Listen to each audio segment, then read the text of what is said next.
OffBeat Sports Podcast presented by Celsius.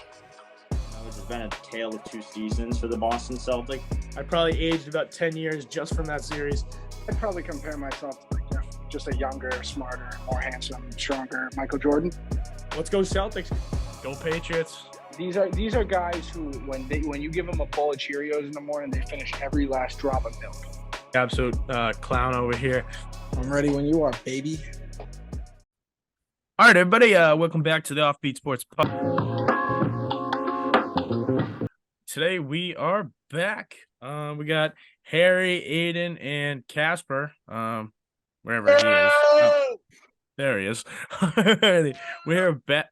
We're back, and with Casper's presence, you must know we're talking NBA. More specifically, we're going to talk about our C's. First in the East, first in the NBA. Life's good for the Celtics. So yeah, we're going to get into it. We're going to talk about some of the recent stuff. And trade deadlines coming up. We'll talk about some trade prospects and C's might look into. So let's just get right into it. Casper, what are your feelings on the recent play of our Boston Celtics?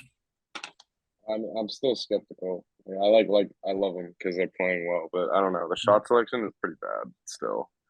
This is like a lot of threes getting checked out, and we were like going crazy because we were making most of them. But to be honest, like looking at our roster, like we don't really have like a knockdown 3-point shooter. Like I don't trust Hauser and Pritchard. Like yeah, Tatum and JB will get hot, but like if you mean to tell me I need them to shoot 7-8 threes a game, like I don't like my odds there. I think that's a problem. On the interior, they're actually not doing too bad, but if we're getting matched up with Philly in the playoffs, like we might be getting run out of there. Same thing with Giannis. Like I'm skeptical of our interior defense against big name guys like that, but I think cohesively they've been playing pretty well. Passing isn't too bad. Actually been cutting really well. Get some easy buckets, which is good. But Yeah. obviously, the same problems I feel like the Celtics always have. A little too many Turnovers. threes, rebounding, interior defense. Yeah, and Tatum and Jaylen Brown need to remember how to dribble the ball most of the time. Yeah, I personally, I'm not worried. I mean, you can say, yeah, we lost to the Magic 3 times this season, but that's an up and coming team. There's a lot of young talent on that team. Yeah, the record's not good, but it's not like their players are shit. It's like they're good up and coming players that play extremely well when they play against us, and they all shoot like crazy numbers and they're super inflated. But like that's also a huge team. Like their roster is massive. And so what I look at when people try and bring that up is like who have we beaten consistently? And you look at the top teams in both conferences, we're winning against them consistently. Like the Nuggets, Suns. We split with the Warriors. We lost the first game. Yeah. Didn't we one play in them overtime. We've only played them twice. We beat them the last time when they came here. Oh, We beat the Grizzlies, beat the Kings, beat the Clippers. Like we beat the Mavericks, beat the Pelicans, beat the Suns. Like we're beating those guys. We beat the Sixers, we beat the Bucks, beat the Nets. We've been a little rough against the Cavs. Split with the Heat. Split with the Knicks. Beat the Hawks. If you look at the teams we're playing against, we're winning. Like we're winning against the good ones, which is where I gauge how good a team is actually versus when they're playing against a team that is on the bottom of the standings with guys out. That's when they tend to try new things and hence lose some of them. But you look at offensive rating, 3rd in the league, defensive rating, 5th in the league, net rating 1st, like assists 7th in the league. Yeah, I think turnovers are a little too high, but I'm not too worried. Harry, what's your take on the C's? Or Aiden, go. You can go next. Yeah, so, I mean, I've watched pretty much every game this year. I've gone to a few, and I'm not too concerned. We're number 1 in the NBA. I think we're the title favorite this year, but I do think there is some room to improve over the second half of the year and some moves we could make here at the trade deadline. And I really have 2 main problems with the team. When they lose, I think there's some crazy statistic. The magic number for turnovers is I think it's 17. When they get lower than that, they almost never lose. When it's above that, then they lose pretty much every time. I don't know if it's 17, somewhere in the teens. I was gonna say, But if you have more than that's 17 turnovers, you should not be winning the game. yeah. I mean, they Like they if are you win prone. with more than If that, you're like we're just if you're getting forcing lucky. more, than 17 turnovers, you shouldn't be losing. Yeah. Yeah, that has to tighten up, especially when it comes to playoff time. You know, the refs tend to call less fouls. It's more physical. The Celtics got to really take care of the ball. So that's an issue. But that one, I feel like they could really just fix themselves. You know, that's more of a interior team thing, not really something that you necessarily would need to get from outside the organization. But my other problem with them recently has been 3-point shooting. It feels like most games they've played recently, they're shooting 20-30% from three. They're getting outshot at the free throw line. And it's a recipe to lose. You know, when Cross was saying those losses against the Magic, we've had some close games, and even as Celtic fans, we shouldn't have beat the Lakers the other night. That was We bad. should have lost right. to the That was so Warriors as bad. well. All That right, was awful. all right, all right. So those Yes. were Really lucky against wins that we was got away really with. bad. But yes, you look that at is our hold on. Yes, that is a missed call. I will give you that.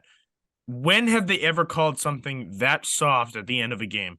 They don't. They They don't. called it for JB 2 plays before.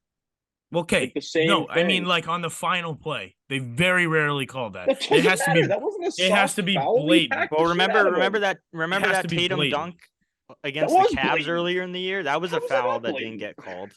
Yeah, That was but like 100% a and- foul that didn't get called. It happened to us against Lakers like a couple But- years ago. Well, dude, and when I'm in, like, you look at the last 2-minute report, 4 missed calls. 3 of them favored the Lakers. That's the only one that favored the Celtics. You can play the missed call game all time. Like, they called Grant Williams for stepping out of bounds on a 3 when he was clearly in bounds. I mean, if he hit, like, if they counted those, I mean, doesn't matter if he No, if that's he just goes to that the was free a throw pretty line. absurd call with a ref. Yes, right on the but they calling someone out of bounds when they're clearly inbounds is an absurd call. Like Yeah. you can play the missed call yeah, but game. dude, like LeBron but is literally if it's a LeBron never gets ending. that foul call, we're losing the game. We're not winning. Like LeBron's If not Grant- the best if free Grant throw Williams shooter. There's does- no if Grant chance Williams he doesn't miss one.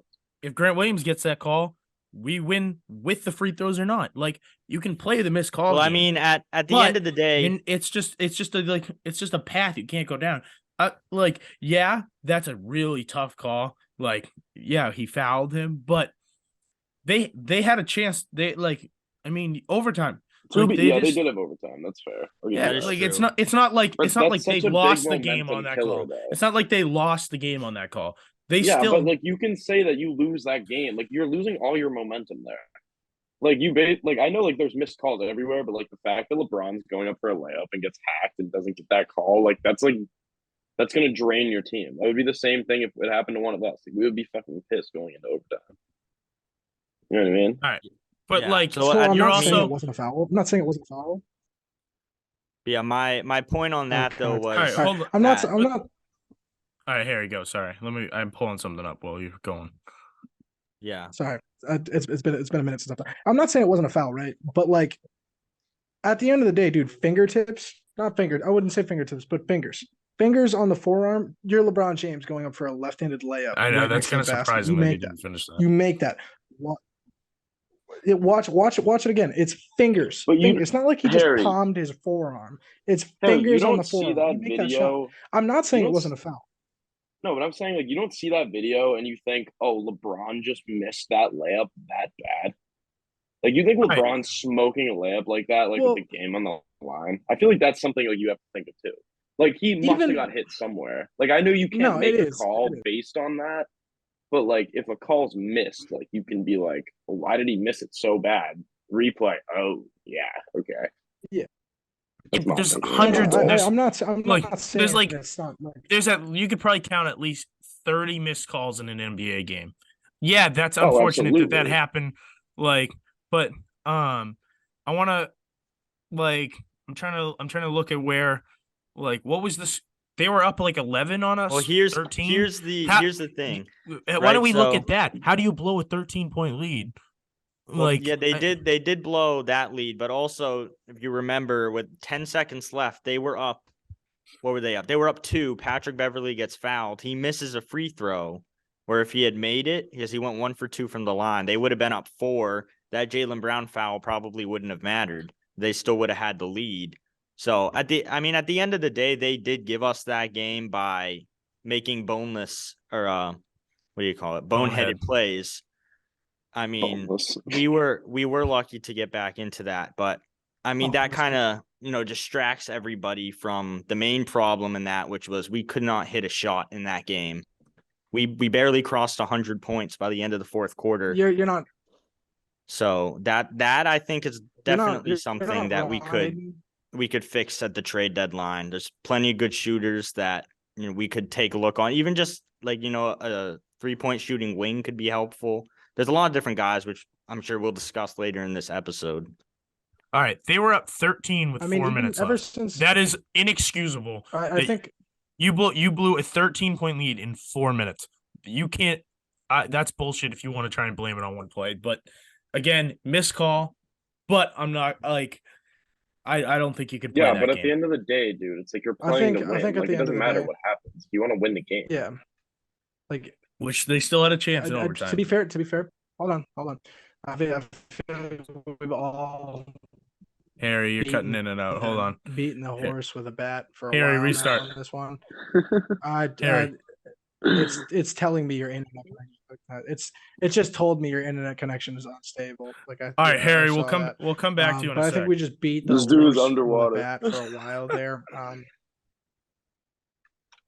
Yeah, Harry, we'll come back to you.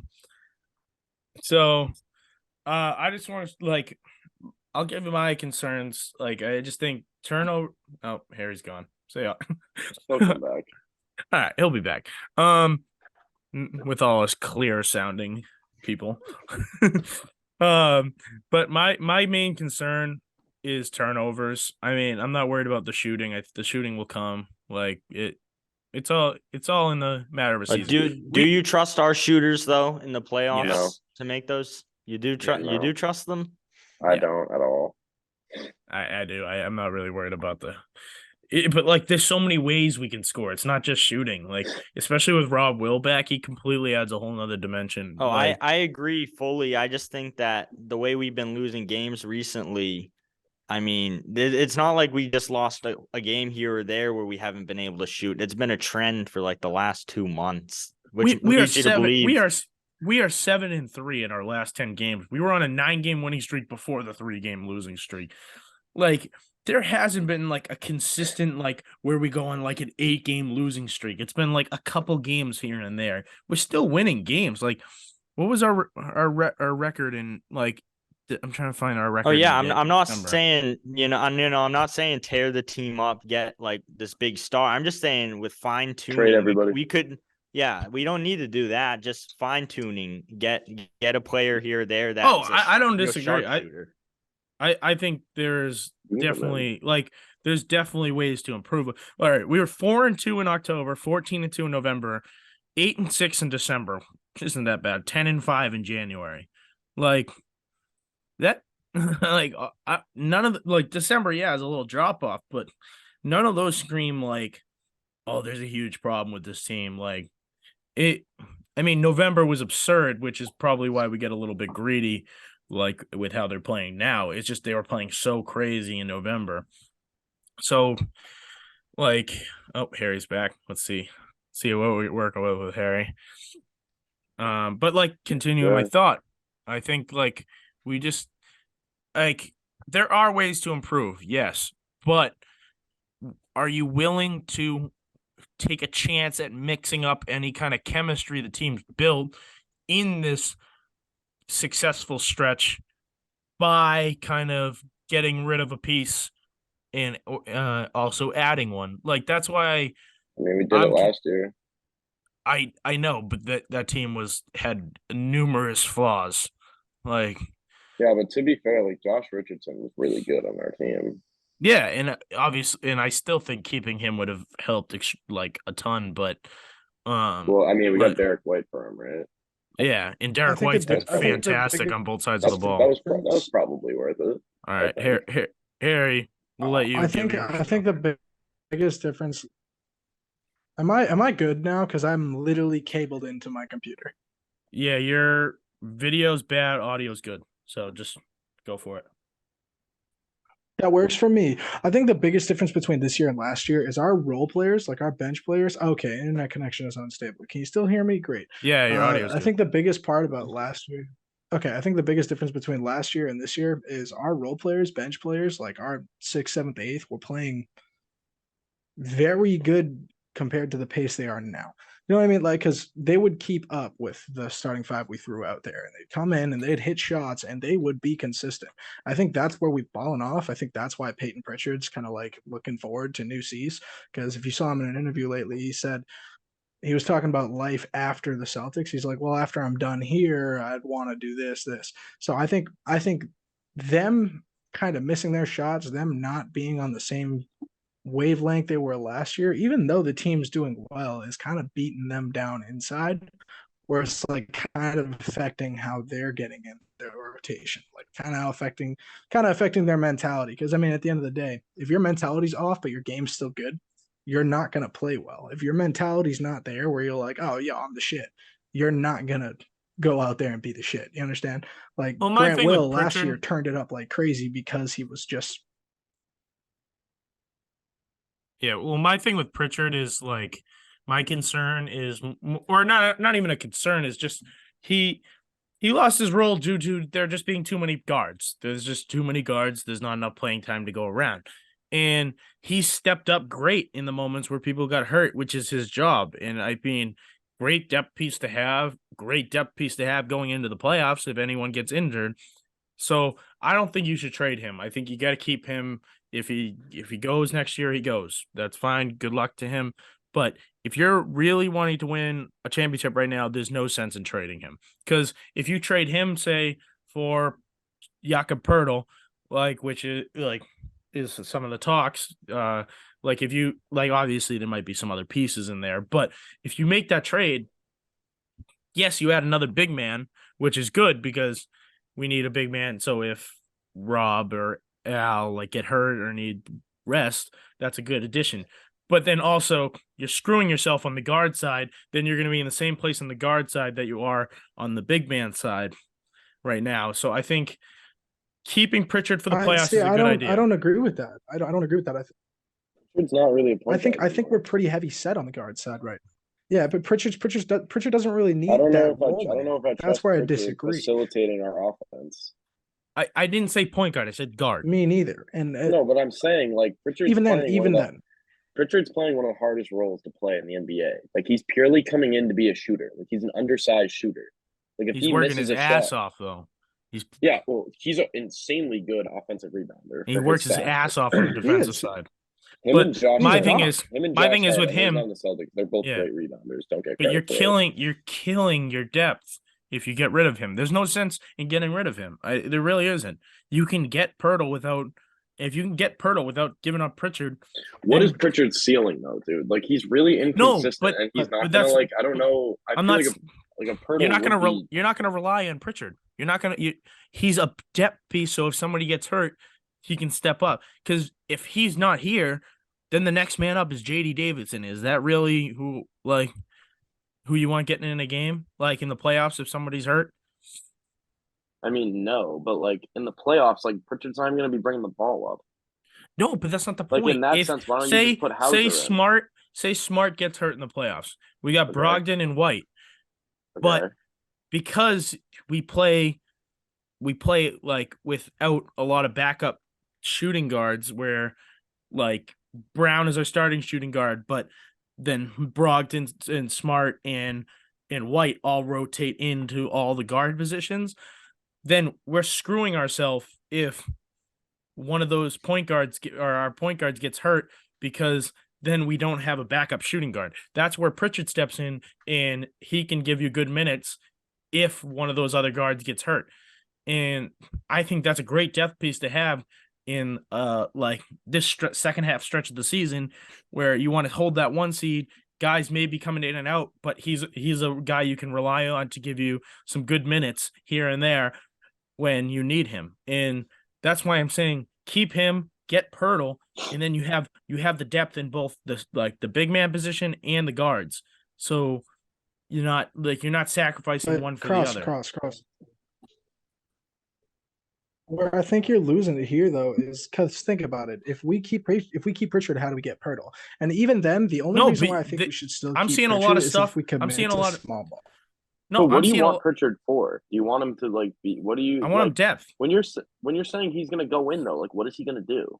Like if Just say pure. Smart, say like give me an example. Like you said, one of those three guys. It's happened like with all Smart being out in the last couple of weeks. Pritchard stepped in and given us good minutes, come on the floor, score a few buckets, play some pretty good defense, just to fill in some of those Smart minutes. Like if you if don't not, think who he's the like replaceable? Well, here's something we no, could tackle. I didn't say he's not replaceable. I'm just saying, where are you going to replace him at this point in the season? Because you're going to be trading for a big man. You're not going to be Cross, trading for another guard. Hear me out. Cross, hear me out. We play in the Eastern Conference. Yeah. That means we're probably going to play. All right, let me pull up the playoff seating really quick. You're talking about big man, but I'm saying we can get. I'm seeing a lot of trade scenarios where we get Pirtle, and Pritchard's not in there. Pritchard doesn't have to be involved. I'm saying don't trade Pritchard, whether it be in a Pirtle deal or any other deal, because you can get Pirtle without trading Pritchard. Just give up picks. We don't need any young picks right now. We really don't, because nobody that you're going to get at 30 or 29 or 28, wherever we end up, is going to step in and have a bigger impact than Pritchard. They realistically aren't. Well, Cross, if you think about it, let's say that the breaking point for San Antonio is Pritchard. Let's just say it ends up being Pritchard has to be included, and that's the thing standing between the Celtics and the trade. And let's just say they throw him in there to get Pirtle. That is a position, as a third guard, if a guard were to go down like Smart or Brogdon, that we could attack in the buyout market to get a veteran if necessary. Somebody like George Hill, the Bucks had a few years ago, just a veteran guy who you can count on to bring the ball up to play that role if need be. But Pritchard may not need to be in there, and if not, then great, just keep him. But it isn't the end of the world. Is Jakob Pirtle even worth trading for? Yeah, I think that'd be a good depth. He's a good player. Is he good defensively? I don't watch enough of him to know. So hear me out. While he's good in the pick and roll. How tall is he? He's like 7 feet, right? Well, I'm looking up his defensive rating. Hear me out. All right, if they really want Pritchard that bad, Pritchard and a couple picks for Pirtle, maybe throw in Josh Richardson, get Josh Richardson back. That's a top guard. Why not? They don't need Richardson. He's a vet. Like they're gonna get rid of Richardson. Yeah, but like they're gonna get rid of him anyway. Like, he has a defensive rating of 116.3. I don't know if that's good or not. It depends what their contracts are looking like. Like if Richardson's like taking up a lot of money, yeah, maybe. But then like we don't want to take Richardson on. Well, didn't we give Richardson that contract? I think he's still on the same contract that we gave him. He's probably on our contract anyway. Oh, so we're still paying him anyway? No, I mean like he's on our he's in the contract we paid him. Okay. So my thing is, I'd say you need to get 7-1. You can get Pirtle without trading Pritchard. They're like the Spurs aren't looking for a guy like Pritchard. I don't think. I'm saying I've seen him involved in some of the trade talks. Is separate from the Spurs, but like I'm also seeing the Pirtle stuff. I'm saying keep Pritchard, also getting Pirtle, and you're golden for the playoffs because you have depth. Like if someone gets injured and for bigs with Pirtle coming. That's my thing. But the only thing I really want to like tack onto this debate now is the only reason why I really see we should still keep Pritchard is if we're going to commit to the small ball. Because right now what we're trying to do is we're trying to build around bigs to at least have some fortitude in the backcourt. And at least have I don't know, backcourt, frontcourt, whatever the ones the big mans are, at least have like some good depth on that side. Because right now we have it for the small guys. We have it for the guards. We have some good forwards. But if we're going to keep Pritchard, I think we should continue to set the pace by playing small ball. Not trying to look for these bigs, not trying to get Jakob because he's 7 foot, or not trying to get a guy like Nasri because he can body inside. we should be trying to keep the smaller, faster, more agile guys on the court if we're going to keep a guy like Pritchard around. Because if we don't, and we're looking problem for is- young, Dude, if we we're can get looking to Naz, if increase we the can get height on our Naz Reid roster. by sending Pritchard and picks, I'm doing that 100 times. Well, the problem with Done. 100% well, done. well, the problem Naz with Reid's like good. small ball He's very is good. you don't know if your big men are going to be healthy all the time. Like that's just like the realistic like nature of like the two bigs we have. One's old, one's injury prone. That's why you need a big man depth piece. Because yeah, Cornette's been pretty good for us this year, but that's not necessarily someone you want getting big minutes in the playoffs or the finals. So that's Take why the injuries there's out of it, dude. Take the injuries out of it, though. It doesn't matter. Like you can't go into that postseason Yeah. with like, you can't go into that postseason playing those two big guys and then only having one in the back. Like you're gonna be playing, Yes. like you're probably gonna be playing Bam, which none of our players can guard. Horford did not guard him very well. He Rob tried, Will but guards him pretty well. yeah, but Bam is way more like agile. Like he doesn't need to score in the paint every time. Like I don't like that matchup for us at all. We're gonna have to guard Embiid probably if we play them. We have to guard Giannis Which Al does and a good job on. Lopez. Even though I know he's not like a main go-to scorer on that team, he's huge. And now people like the kids who start watching basketball now, they think he's just a big shooter. Like you know me, like I'm a Nets fan.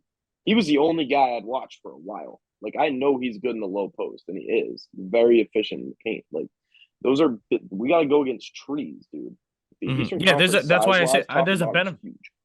I think the only trade need you need is a center, and I think just give up a few picks or a pick or two to bring him in, and I think you're golden. But here's the thing, Cross. Here's the thing. If we want a center, they're going to take. You said it yourself. What are we going to get at the 30? What are we going to get at the 29? Who's going to give up a good, valuable depth asset at the big side, which is what we need for the shitty picks that we're offering? Well, we're going the Spurs to have don't to need give something. the Spurs better don't than need just some shitty picks. They don't need To Spurs be- don't need a veteran like Pirtle. They're looking for a few picks. Like they're not gonna like. My thing is Pritchard's probably gone after this season. Why not? Like you're not gonna get a crap ton for Pritchard, so why not just keep him Get as a rid of good him depth now. piece? Oh, But that works too. but who's gonna But at the- who's gonna at the trade same anything time- of value for him if he's at the end of a contract? That's like, so why would you trade him? Somebody who has a lot of cap space and can afford to try and He's get getting him back. paid dog shit. Yo, to be That's fair what I'm though, saying. we got Brogdon for nothing. Exactly. Brogdon Like is if we have so that that's my quality biggest of a problem. trade, we could just keep everybody. That's what I'm 'Cause, like- saying. Just keep Pritchard as a good depth piece because you need depth if you want to win. Like They you're not should going have to traded Hauser like a month ago. That would have got I us mean, some stuff back. Yeah, but Hauser's Hauser's been on such a cheap terrible. contract. There's a lot of value there for us. I mean, like, Yeah, but I know, like but you, we also had you don't want to Neesmith just dump on a trade. cheap You don't want to contract. just dump. You just don't want to dump depth pieces for no reason, like just because it's like you can. I mean, with a team Yeah, this but good, we're way more versatile in that like position. Like shooting Yeah. guard to small forward, we can fill that much easier than we can. with point we don't guards. have a lot of wing depth. Well, like we can got shuffle in Grant, Brogdon. you got Grant, Brogdon, Hauser. Smart, D. White are going to shuffle in at 1 and 2 with each Mhm. other. Pritchard's going to get some minutes. Tatum and JB will play Most 2 through but 4. but And Grant, then, like, Grant and Grant's Hauser are like probably a- your only two wing pieces, unless I'm forgetting someone. well, yeah, but like still, I feel like you could Trying like to think, Hauser who am I doesn't forgetting? like what is Hauser really doing for us right now though? I mean, he Don't comes say in. shooting because he's not hitting. Yeah, anything. he hasn't been shooting great, but like, I mean, he'll figure it out. He's a shooter. He'll come True. out and figure it out. But True. like, he works his ass off. Yeah, he gets abused sometimes defensively when he has to guard good players, but he works hard. So like, Can we that's cut like Justin Jackson? yeah, I don't know why he's Why is he on the roster? I don't know what value he brings to you, but I Nothing, don't know he's why just there I for don't know why they fun. got rid of Vonleh, but not him. But that's my thing. Yeah, At least Dude, Vonleh. At least tell me Vonleh about was it. bad, but he works hard. Okay, I don't think Vonleh was that bad though. Like he wasn't Yeah, good. he was pretty but bad. like No, he he would just come wasn't in and good, foul. but, like, He came was in and fine. just like fouled. The I amount was I've never way seen someone. more confident with him on the floor. I than have a lot never of the seen other someone ones. get. I have ever seen someone get more illegal screen calls than Noah Vonleh. He'd just come in, I do. set a screen. I do. I got Set a a screen, throwback illegal name for screen. you. I have a throwback name for you that definitely did it more. Greg Steamsma. Remember him? Oh my god, that white guy. Dude, that guy used to come in and get 5 fouls in 5 minutes. That was the Phil Pressey era. Dude, that was a wild ride. All right. Well, Gerald Wallace. He's so I would say that damn. pretty much covers everything in the world of Celtics right now. So and I would say there's a pretty good debate. So yeah, thank you. If anything, What? before we go, those of you who just listened, you just heard that whole Peyton Pritchard argument about everything. Not argument, but debate. Let us know down below. What do you think? Should we keep Peyton? Should we get rid of him while we still have him and try and get something back from him? Picks, big man. Should he grow out his hair? Should he grow out his hair? Should he get a beard? He probably can't, but it might. Goatee? Maybe. Wait. Actually, based on Pritchard's words, everything I read from Pritchard before we wrap it up is it seems like he's expecting to be here the rest of the season, and then next year he's gone. So that's just the words he said seemed to me that he doesn't expect to get traded, because clearly he had a talk with Brad. Kick him while he's down. Yeah, it clearly seems that he is staying for this season. So I also have an inside source that he may or may not have male pattern baldness.